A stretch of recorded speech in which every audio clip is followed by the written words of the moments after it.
नमस्कार। सत्यहिंदी.com के इस खास कार्यक्रम में आपका स्वागत है। सत्य हिंदी पर हम कोशिश करते हैं कि सच की तह तक पहुंचें और ऐसी खबरों पर चर्चा करें जिनको लेकर आम आदमी परेशान रहता है, चिंतित रहता है और उसकी चिंता होती है कि इसका क्या सही रास्ता है। इसलिए हम ऐसे मेहमानों से चर्चा करते हैं जो हमारे समाज को सही रास्ता दिखाते हैं और साथ साथ साफ साफ खरी खरी बात करते हैं। अभी सुप्रीम कोर्ट का एक फैसला हुआ लॉयर प्रशांत भूषण जी को लेकर, जिस पर सुप्रीम कोर्ट ने उनको सजा सुनाई है। इस सब पर चर्चा करने के लिए, इसके अलावा जुडिशरी में क्या हो रहा है और सोसाइटी की चिंताएं क्या हैं, इस पर चर्चा करने के लिए इस वक्त मेरे साथ हैं सुप्रीम कोर्ट के जस्टिस रहे जस्टिस मार्कंडेय काटजू साहब, जो खरी खरी बात कहने के लिए जाने जाते हैं। जस्टिस काटजू, आपका बहुत बहुत स्वागत है। आपका गुस्सा, आपकी नाराजगी अक्सर दिखाई देती है सोसाइटी को लेकर, सरकार को लेकर, लेकिन अभी जो सुप्रीम कोर्ट ने फैसला किया, काफी समय से एक कंटेम्प्ट पिटीशन को लेकर चर्चा हो रही थी और सुप्रीम कोर्ट के सीनियर लॉयर प्रशांत भूषण जी को लेकर जो फैसला दिया गया है, पहले मैं उस पर आपकी राय जानना चाहता हूँ। देखिए, आपको पहले बड़ी मौलिक बातें समझनी होंगी जी। ये सारी जुडिशरी और स्टेट इंस्टीट्यूशन सब अब बिल्कुल खोखले हो गए हैं जी। ये लाइलाज मर्ज हो गया है, जिसको अंग्रेजी में कहेंगे बियॉन्ड रिडेम्पशन। इस पे मेरा अभी हाल में एक लेख छपा है द रैशनल डेली में भी और पंजाब टुडे में भी, वेबसाइट्स हैं, कि अब इस मुल्क के समस्याओं का समाधान क्रांति है, रेवोल्यूशन और कुछ नहीं है। मगर आप मीडिया वाले क्या शरारत करते हैं, माफ करिएगा, ये पुरानी आपकी हरकतें हैं। आप लोग जनता का ध्यान भटकाते हैं असल मुद्दों से, जो कि हैं गुर्बत, बेरोजगारी, भुखमरी, बाल कुपोषण और स्वास्थ्य सुविधा का अभाव, अच्छी शिक्षा का अभाव, किसानों की आत्महत्या। इस सब से ध्यान भटका के क्या करते हैं, आप पहले करते थे कि साहब असल मुद्दे हैं ये फिल्म स्टार्स की जीवनी है, और क्या असल मुद्दे हैं कि ये तुच्छ राजनीति, ये है मुद्दे। यानी असल मुद्दों से भटका के आप जो बिल्कुल बेमतलब के मुद्दे हैं उन पे ध्यान भटका देते हैं, मोड़ देते हैं। आपकी बात इधर क्या किया आप लोगों ने, इधर आप लोगों ने कि असल मुद्दा देश में बेरोजगारी नहीं है, भुखमरी नहीं, करोड़ों लोग बेरोजगार हो जाएं, भूखे रह जाएं, कोई समस्या नहीं। असल समस्या है रिया चक्रवर्ती, सुशांत सिंह राजपूत, प्रशांत भूषण और प्रणब मुखर्जी, यानी जो कांग्रेस का चमचा रहा हमेशा, हीरो बना दिया आप लोगों ने। देखिए, ऐसा नहीं है कि आप लोग बेवकूफ हैं, आप लोग समझदार हैं, मगर जानबूझ के आप लोग करते हैं, ध्यान असल मुद्दों से भटका के, और ये बिल्कुल बेमतलब के मुद्दों पे जिनका कोई माने ना मतलब। क्या मतलब, ये प्रशांत भूषण का कोई वही नहीं है, रेलेवेंस नहीं है, न रिया चक्रवर्ती का क्या रहने। जो आप जो आंकड़े आ रहे हैं, मैं आपकी बात जीडीपी जो ग्रोथ क्रैश किया है, जीडीपी अप्रैल से जून इस साल, जो इन्हें इकोनॉमिक टाइम्स में और तमाम जो अच्छे रिस्पॉन्सिबल अखबारों ने छापा है, 23.9% कोलैप्स कर गया अप्रैल से जून। और इसमें गोल्डमैन सैक्स और शायद स्टैंडर्ड एंड पुअर ने कहा कि अगला क्वार्टर यानी जुलाई से सितंबर तक 40% इकोनॉमी कोलैप्स कर जाएगी। यानी देश क्रांति की तरफ बढ़ रहा है, और उस पर मेरा लेख छपा है अभी हाल में द रैशनल डेली में और पंजाब टुडे में। उसका नाम, शीर्षक है the Indian media and the coming Indian revolution. उसमें मैंने लिखा है कि आप लोग कभी भी मैं किसी मीडिया एक लेख भेजता हूँ किसी छपने के लिए, जिनकी मैं इज्जत करता हूँ, जैसे द वायर.in है सिद्धार्थ वरदराजन का, ये लोग भी बड़ा घबरा जाते हैं, नहीं छापते। क्रांति का शब्द सुनते ही भाग खड़े होते हैं। अरे भाई, आप चाहते हैं बोलने की आजादी ना, तो फिर मुझे भी बोलने की, मेरी भी बात छापी है कि इस देश के समस्याओं का समाधान सिर्फ क्रांति है। क्योंकि देखिए, मैं आपको बताऊं हकीकत यह है कि हमारी पूरी जो राजनीतिक व्यवस्था चलती है, ये चुनाव पे, संसदीय चुनाव पे, और हर 6 महीने, 8 महीने, 9 महीने में कहीं ना कहीं चुनाव होता रहता है। अभी नवंबर में बंगाल में होने जा रहा है, फिर कहीं बिहार में होने वाला, नहीं बिहार में होने जा रहा है, फिर बंगाल में होगा, कहीं ना कहीं होता चलेगा। तो नेताओं को सिर्फ एक चीज में उनकी रुचि है कि अगला चुनाव कैसे जीते हैं, देश जहन्नुम में जाए, अर्थव्यवस्था खत्म हो जाए, इससे कोई मतलब नहीं, चुनाव जीता जाए। और चुनाव जीतने का तरीका क्या है कि कास्ट और कम्युनल वोट बैंक पे पॉलिटिक्स चलती है, 90% लोग इसी पे वोट देते हैं।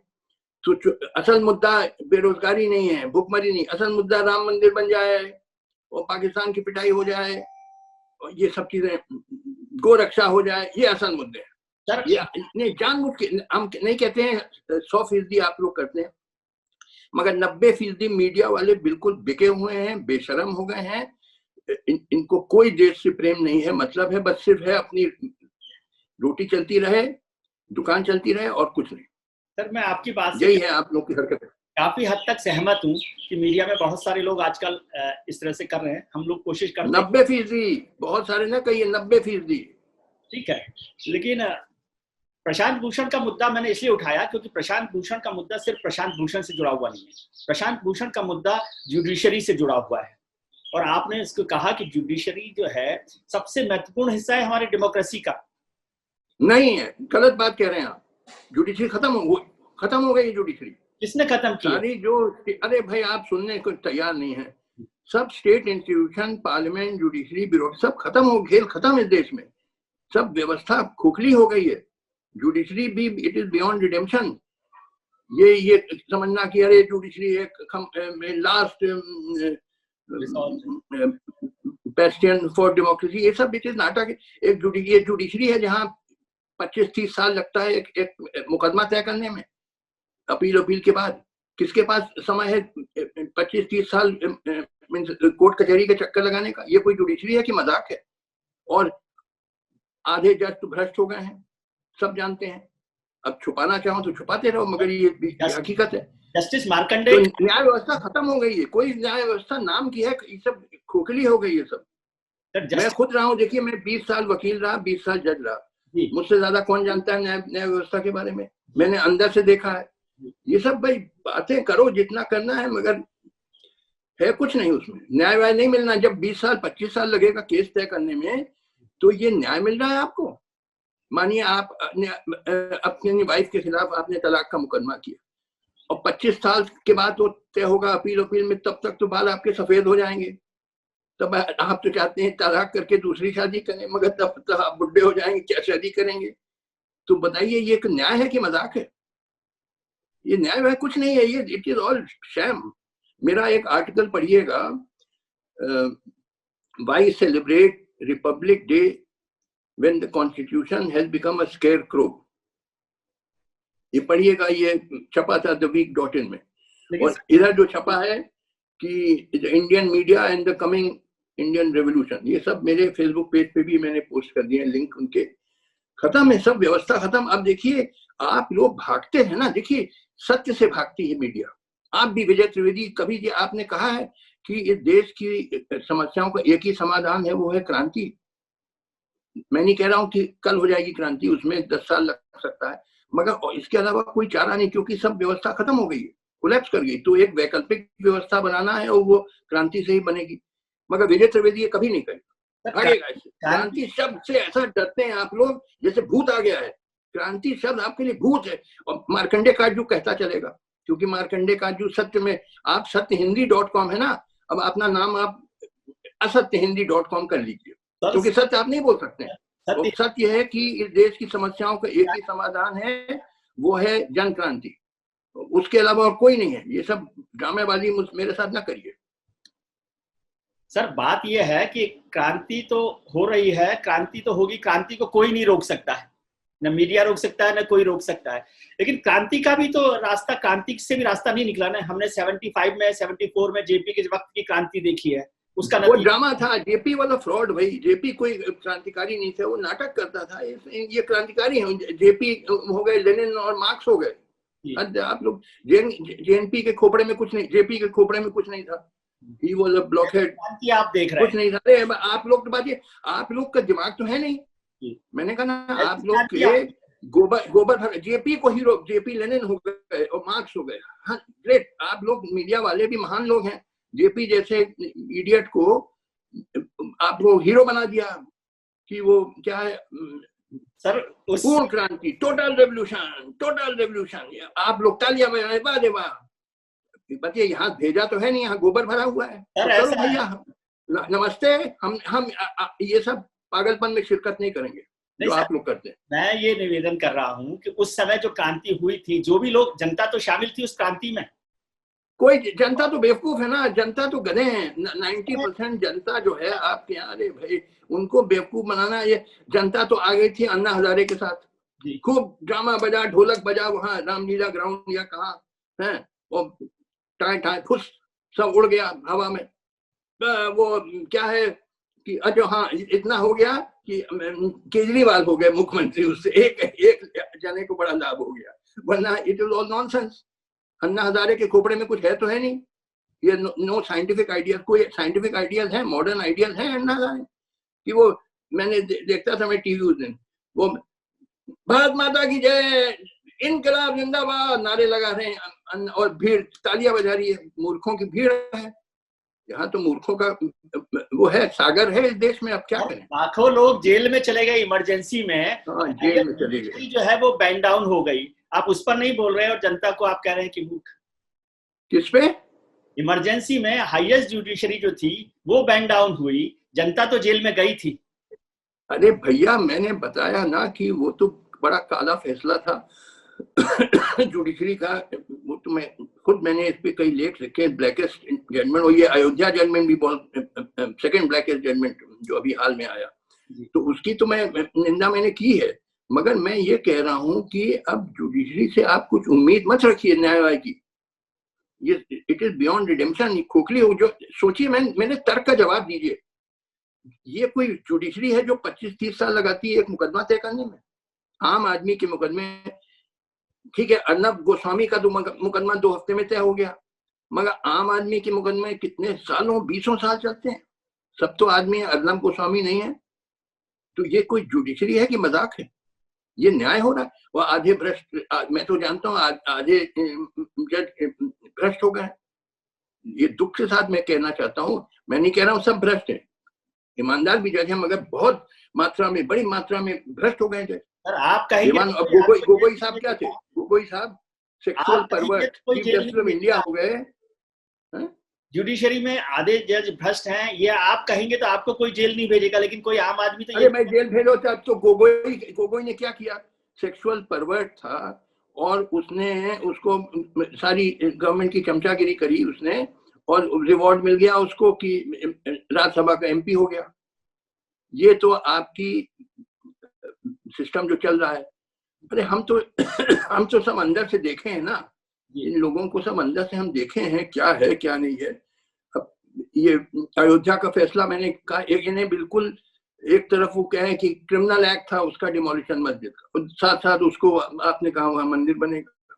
ठीक है भैया, करो, उस पर भी मेरा लेख है, वो पढ़ लीजिएगा। उसका नाम है all the times the supreme court turned Nelson's eye to injustice. ये छपा था thewire.in में, और दूसरा छपा था the supreme court must resume its role as protector of the people. Sir, लेकिन ये भी thewire.in में छपा। आपने रास्ता और व्यवस्था तो ऐसी बनाई कि उसमें जजेस के खिलाफ कुछ कह ही नहीं सकते, क्योंकि जज ही भगवान है। जज ही, मैंने कहा कि आप, अरे भाई मैंने कहा कि अब वो सब भूल जाइए, अब क्रांति की तरफ बढ़िए। आप लोग मीडिया वाले सत्य नहीं चाहते हैं। देखिए, आप लोग सत्य से भागते हैं। सत्य ये देखिए, ये जुडिशरी और पार्लियामेंट ये सब में मुझे कोई रुचि नहीं है। आप लोग करते रहिए अपने नाटक, और रिया चक्रवर्ती की बात करिए और सुशांत राजपूत, मुझे बख्शिए। मैं देखिए, क्रांति का क्या पंडित आदमी हूँ, असल पंडित हूँ। आप नाम के पंडित हैं, मैं असल पंडित हूँ। आप असल पंडित सत्य देखता है। सत्य है कि इस देश की समस्याओं का समाधान अब जन क्रांति ही है, और कोई समाधान नहीं। पूरी व्यवस्था खत्म हो गई है, खोखली हो गई है, गिर गई है, बिल्कुल जर्जर हो गई है। अब जनता, देखिए मैंने जो अभी लेख लिखा है कि Indian media and the coming Indian revolution, उसके अंतिम पैराग्राफ में मैंने लिखा है कि क्रांति होती है जब करोड़ों लोग महसूस करने लगते हैं कि पुराने व्यवस्था में अब हम लोग अब नहीं रह सकते, जीवित नहीं रह सकते। तब वो परिस्थिति आ रही है। जब सोचिए करोड़ों, आप जानते हैं वो अप्रैल के महीने में कितने 11 करोड़ लोगों की नौकरी चली गई। 11 करोड़ सिर्फ एक महीने में। ये आंकड़े उसके वो council of Indian monitoring Indian economy है, centre for monitoring Indian economy, उसमें देख लीजिएगा इन्हें क्या हाल है। और ये सब छुपाते हैं आप लोग, ये सब बहुत कभी कभी आ जाता है, मैं तो ढूंढता रहता हूं तो मिल जाता है, मगर ये हकीकत है। मगर आप क्या कहते हैं, सुशांत सिंह राजपूत असल मुद्दा देश का, प्रशांत भूषण है अरे प्रशांत भूषण का क्या महत्व है बोलिए? कोई नहीं, वो प्रशांत भूषण कभी क्रांति की बात नहीं करेंगे, बहुत केयरफुल आदमी है। प्रशांत भूषण कभी नहीं कहेगा कि देश में क्रांति होनी चाहिए, ये समझ लीजिए। ऊपर से जितना वो नाटक करें कि बड़े भारी हम जनता के रक्षक हैं, जनता के लिए लड़ते हैं, मगर अगर कहते हैं कि भाई ये बोलो कि देश की समस्याओं का हल है क्रांति, तो भागेगा प्रशांत भूषण। इसमें नहीं है, आप उसको फंसा सकते हैं। ये सब नाटककार हैं। देखिए मुझे माफ करिए, बहुत मैंने झेल दिए नाटककार, प्रशांत भूषण भी एक नाटककार है। क्रांति आएगी कैसे? क्योंकि क्रांति के लिए कोई लीडर, मैं बताता हूँ, लीडर वो कि वही आएंगे। मैं बताता हूँ। ये सवाल कईयों ने मुझसे पूछा कि क्रांति कैसे आएगी, कब आएगी, कौन लीड करेगा। मैंने कहा देखो, एक चीज समझो कि we cannot be rigid about historical forms. ये कोई नहीं कह सकता कब आएगी, कैसे आएगी, कौन नेता होगा, ये कहना असंभव है। हिस्टोरिकल फॉर्म्स के बारे में बड़े रिजिड नहीं हो सकते। मगर जब केओस आ जाता है तो nature does not like a vacuum. Chaos अनंत नहीं चल सकता है, कहीं एक कोई वैकल्पिक व्यवस्था फिर उभर के आएगी। कब आएगी, कैसे आएगी, ये मैं नहीं कह सकता, मगर आना तो है ही, क्योंकि जब पूरा प्रेजेंट सिस्टम कोलैप्स कर गया है, जो आजकल जो सिस्टम, पॉलिटिकल सिस्टम चल रहा है, बिल्कुल खत्म हो गया है, खोखला हो गया, जर्जर हो गया, सड़ गया है, तो इसका विकल्प तो आना ही है। क्योंकि प्रकृति में कोई वैक्यूम नहीं पसंद करती है। कोई केओस परमानेंट नहीं हो सकता है, एक स्टेज आएगा। देखिए जैसे फॉर एग्जांपल मैंने अपने लेख में लिखा कि the Indian media in the coming Indian revolution, कि 1700 में जब 1707 में औरंगजेब की मृत्यु हुई, उसके बाद लेटर मुगल्स आए जिनका पीरियड 1857 तक चला, और वो लेटर मुगल्स के पीरियड में बड़ा केओस था, बड़ा मारधाड़ होता रहा। तो वो परिस्थिति आ गई है जैसे औरंगजेब की मृत्यु के बाद आई थी कि chaotic period of chaos has set in India. और ये कब तक चलेगा, क्रांति कैसे आएगी, कब आएगी, कौन नेतृत्व करेगा, ये सब कहना, ये यू कैन नॉट प्रिडिक्ट। मगर होएगा ये, क्योंकि ये वैकल्पिक व्यवस्था आनी है। कब तक ही चलेगा ये सब जो अंधेर चल रहा है मुल्क में है, ये कब तक चलेगा? नेताओं को कोई, देखिए हम एक विशेष पार्टी के नेता का नहीं बात कर रहे हैं, सभी नेताओं, उनको कोई वास्तविक प्रेम है देश से कि सिर्फ यह है कि किसी तरह सत्ता पाए और पैसा कमाए? सभी का ये हाल है। तो जब तक आपके नेता लोग ऐसे नहीं होंगे जिनको वास्तव में देश से प्रेम न हो, तो वास्तव में जस्टिस काटजू ने जुडिशियल रेवोल्यूशन पर काम किया, फास्टेस्ट कोर्ट बनाए, अपना फैसले फास्टेस्ट दिए कि 100 फैसले पर वीक देने लगे। तो क्या जस्टिस काटजू से मैं उम्मीद करूं कि सोशल रेवोल्यूशन के भी हिस्सेदार होंगे, लीड करेंगे? मैं कर रहा हूं अपने लेखों से। मेरा ये लेख पढ़िएगा, और इसके पहले भी कई लेख मेरे आए थे। आप गूगल पे जाइए, जस्टिस काटजू रेवोल्यूशन लिखिए, आपको कई लेख मिल जाएंगे कि अब देश का समस्याओं का समाधान सिर्फ क्रांति है। इस व्यवस्था के अंतर्गत नहीं है समाधान कोई, क्रांति के लिए कॉन्स्टिट्यूशनल सिस्टम के विदिन नहीं है कोई सोल्यूशन। सर, क्रांति के लिए किसी पर तो भरोसा करना पड़ेगा। आप सबको मूर्ख कहते हैं, आप सबको करप्ट कहते हैं, आप सबको नहीं, 90%, 90-95%। क्योंकि जब आप वोट देने जाते हैं क्या ये सही नहीं है कि 90% लोग जब वोट देने जाते हैं तो कास्ट और कम्युनल वोट बैंक पे वोट देते हैं, कि यादव को दे रहा है, तो समाजवादी पार्टी को दे रहा है, हरिजन बहुजन समाज पार्टी को दे रहा है, कास्ट बेसिस पे वोटिंग नहीं होती है। भेड़ बकरी जैसे वोट आप डालते हैं, ये नहीं देखते हैं जो उम्मीदवार है अच्छा आदमी है, बुरा है, पढ़ा लिखा है, अनपढ़ है, कुछ नहीं, सीधे सीधे जात बिरादरी पे। मैं नहीं कह रहा हूँ 100%, 90%, क्या ऐसा नहीं करते हैं? और है क्या राजनीति? मोदी जी है, अब बड़ा इन्होंने किया कि साहब वो हिंदुत्व फैला दिया, पिटाई करो मुसलमानों की, लिंचिंग करो, वो राम मंदिर बनाना, ये सब ड्रामा हो रहा है। असल मुद्दे जो हैं, जो आर्थिक हैं, जैसे बेरोजगारी वगैरह, इनके समाधान के बारे में इनको कोई इल्म नहीं है, कोई इनको समझ नहीं है। तो अब क्या करें? चुनाव जीतना है, अब आ रहा है बिहार में चुनाव, अब वही शुरू करो, कम्युनल पॉलिटिक्स। तो लिहाजा जो आपके जो नेता लोग हैं, वो, मैं सिर्फ मोदी जी की बात नहीं कर रहा हूँ, सभी पार्टी के, इन लोगों के खोपड़े में कुछ नहीं है, सिर्फ यह है कि किस तरीके से नफरत फैलाएं, कास्ट और कम्युनल नफरत फैलाएं और वोट बैंक मजबूत करें, जनता को पोलराइज करें, बस। इसके अलावा कुछ, और इसमें एक्सपर्ट्स हैं, they are very intelligent in doing this, और इसीलिए वोट पड़ गया। 2019 में बीजेपी की वो सीट्स बढ़ गई लोकसभा में। क्यों बढ़ी? ये नहीं कि बेरोजगारी हल कर दी या भुखमरी हल किया, बढ़ गई क्योंकि वो राम मंदिर की बात की और बालाकोट में वो हमला कर दिया और कहा देखो अंदर घुस के मारा है पाकिस्तानियों को, धड़ धड़ करके आप लोगों ने वोट दे दिया।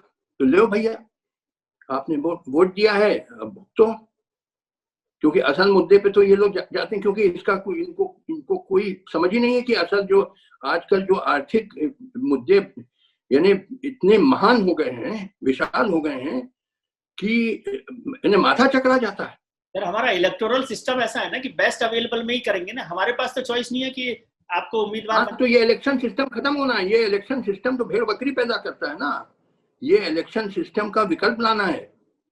ये पार्लियामेंट्री सिस्टम ऑफ डेमोक्रेसी जो हम लोगों ने रखी है, ये कास्ट और कम्युनल वोट बैंक पे चलती है, और कास्टिज्म और कम्युनलिज्म तो फ्यूडल फोर्सेस हैं, सामंती शक्ति। इनका तो विनाश करना है हमको, अगर हम चाहें देश तरक्की करें। मगर ये संसदीय जो राजनीतिक व्यवस्था, ये इनको और मजबूत करती है, क्योंकि इसी पे चलती है, जातिवाद और सांप्रदायिकता पे।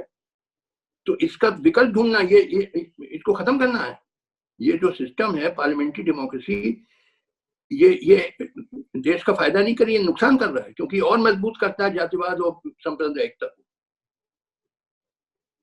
क्या रास्ता है? आखिरी सवाल मैं आपसे पूछूं।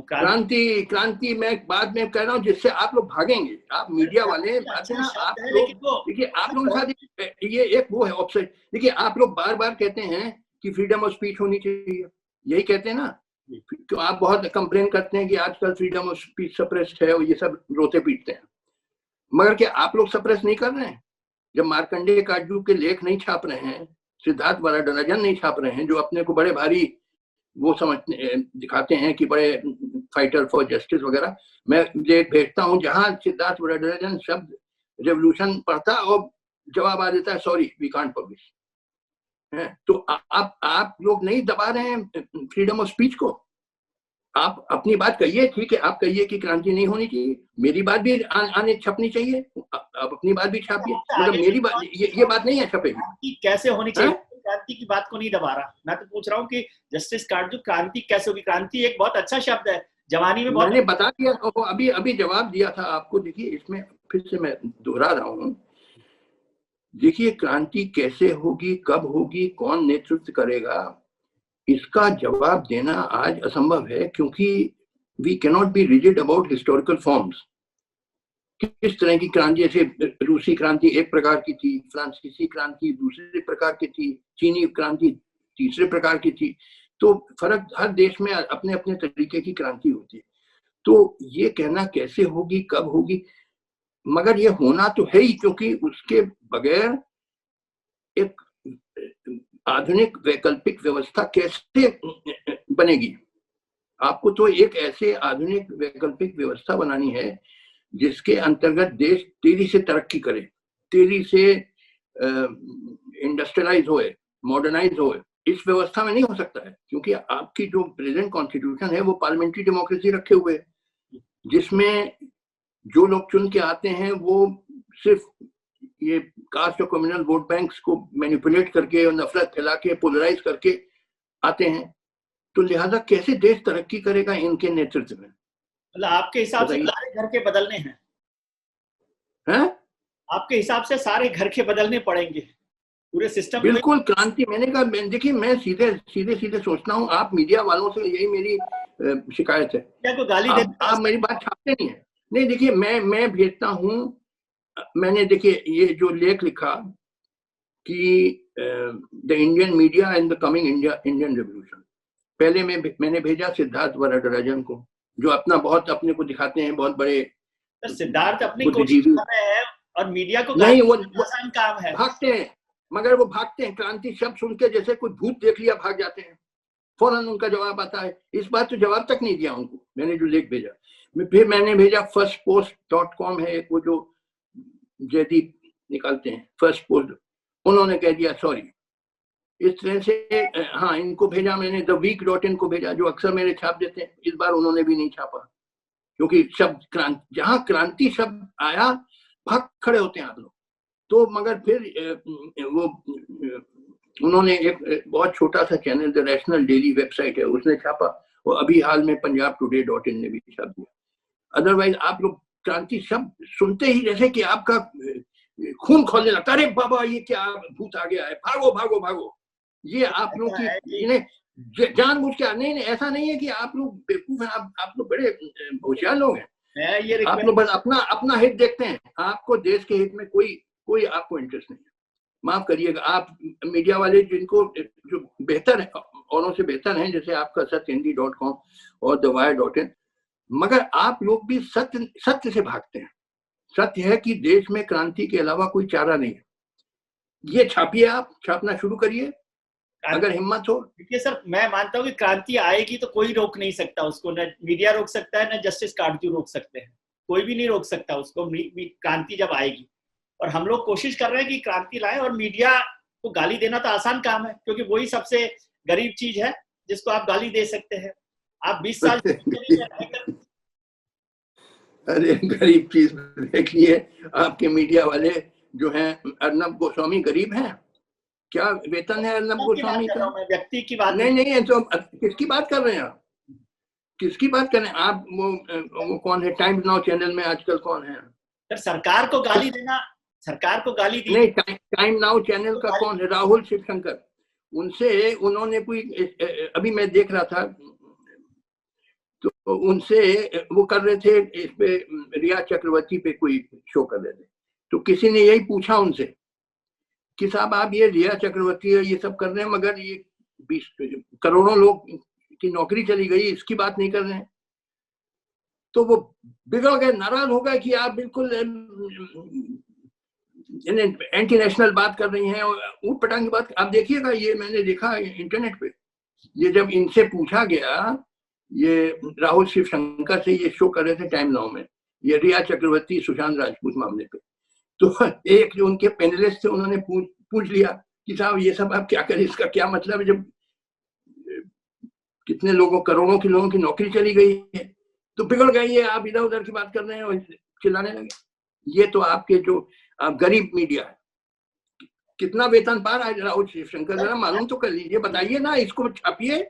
सारे मीडिया वालों के वेतन छापिए। नहीं, आप छापिए, चलिए कल से आप लोग सबके गुप्त इंक्वायरी करके छापिए इनको। ये गरीब मीडिया है, बहुत अच्छे। ये क्यों नहीं कहते आप कि जजेज की प्रॉपर्टी पर छापिए? छापो, मैं तो कह रहा हूँ सब पे छापो। मैंने कब मना किया भैया? मैंने तो कभी मना नहीं किया, आप छापिए, सब पे छापिए, बिल्कुल करिए। जजेस कोई आसमान से टपकते नहीं है, वो समाज से आते हैं, और तो जो गड़बड़ियां समाज में है वो जजेस में भी है।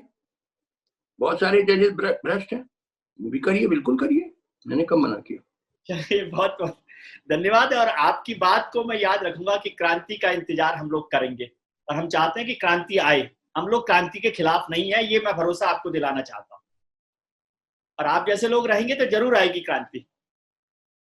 हमारा संबंध। बहुत बहुत शुक्रिया आपका। आप अपना ध्यान रखिए और उनका ध्यान रखिए जो आपका ध्यान रखते हैं।